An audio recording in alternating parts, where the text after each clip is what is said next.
This is the VOA Special English Health Report. The United Nations estimates that the world reached 7 billion people on October 31st. But no one can be sure. The United States Census Bureau does not expect the 7 billionth baby until March.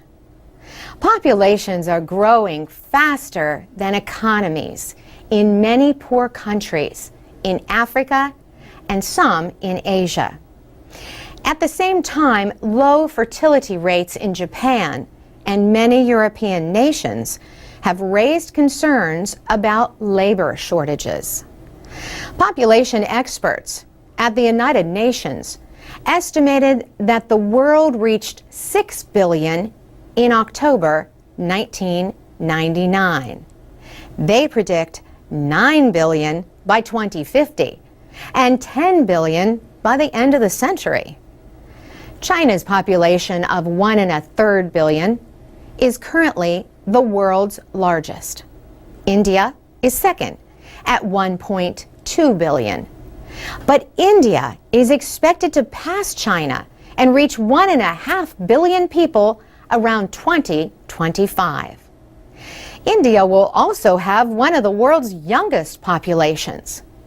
Economists say this is a chance for a so-called demographic dividend.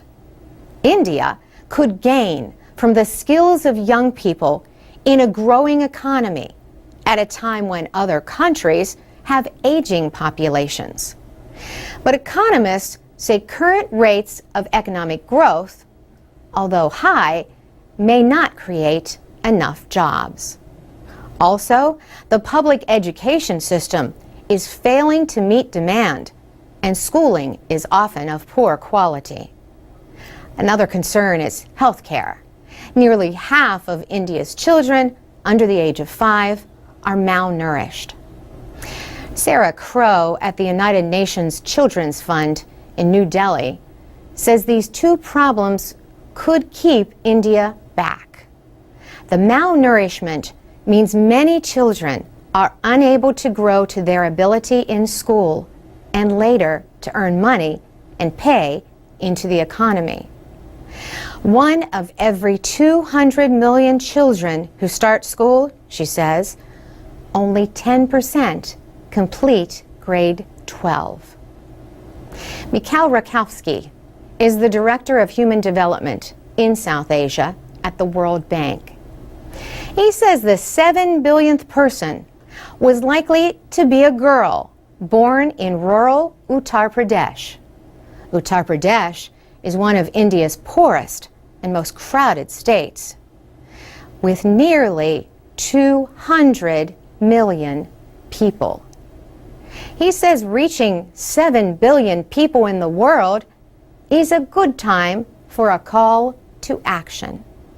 He says public policy needs to become really serious about gender equality and about access to services. For VOA Special English, I'm Carolyn Prasuti. Check out voaspecialenglish.com, VOA's daily source of news and information for people learning English. You can also find lessons on the VOA Learning English page on Facebook.